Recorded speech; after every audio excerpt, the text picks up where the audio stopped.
ఇక్కడ నేను మాతోం నగర్కి వచ్చాను సార్. ఈరోజు టీవీలో కూడా ఒకటి వచ్చింది మన బద్వేల్ మీద.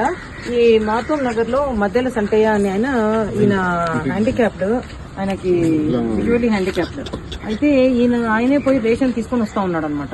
మన మామూలుగా హ్యాండిక్యాప్డ్ పర్సన్స్ కి వాళ్ళకి ఇంటికే తెచ్చిచ్చేది ఉంది కదా సార్ మామూలుగా. మరి వీళ్ళకి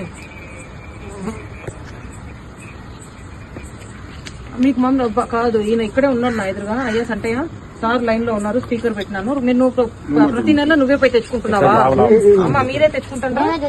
మీకు అదే సార్, ఇది కొంచెం నోట్ చేసుకోండి సార్, ఎందుకంటే వీళ్ళు పోయి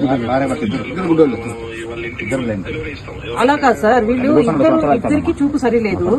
మనము ప్రతి నెల వీళ్ళు తెచ్చుకుంటున్నారు అంటే మరి ఇది వీళ్ళ అధికారులు అట్లా కాదు సార్. వాళ్ళు అసలు వాళ్ళ అధికారులు మీరు రావద్దు మేము తెచ్చిస్తామని ఒక నెల కాకపోతే ఇంకొక నెల అయినా చెప్పాలి కదా. ఒకవేళ వీళ్ళే వెళ్తున్నారు అనుకోండి తొందరపడి మీరు అన్నట్టు. But our officials they should not encourage that. వాళ్ళు చెప్పాలి నువ్వు రావద్దులే బాబు తెచ్చిస్తామని. లేదు సార్, ఇది మీరు నోట్ చేసుకొని వాళ్ళు అసలు ఎందుకు వాళ్ళు వచ్చారు అనేది మన వాళ్ళతో ఎంఆర్ఓ గారికి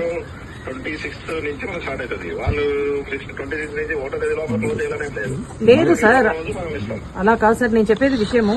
ఈయన వీళ్ళిద్దరికి wife and husband both are visually challenged. ఇప్పుడు ప్రతి నెల వీళ్ళు చెప్పండి, ఎందుకంటే ప్రతి నెల వీళ్ళు తెచ్చుకుంటున్నారంటే వాళ్ళు కూడా చూస్తున్నారు కదా.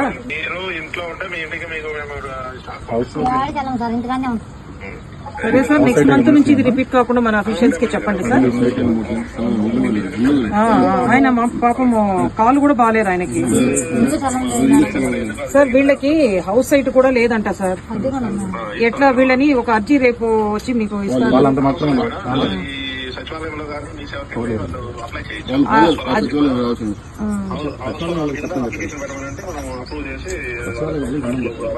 మన వాళ్ళని ఎవరినైనా పంపించి ఒకసారి కొంచెం హౌసింగ్ వాళ్ళు ఉంటారు కదా సెక్రటరీ, వాళ్ళకి ఒకసారి అట్లా మీరు ఇన్ఫార్మ్ చేయండి సార్. వీళ్ళు చాలా పెథటిక్ గా ఉంది సిచ్యువేషన్. ఒకసారి కొంచెం అట్లా హెల్ప్ చేయండి కొంచెం.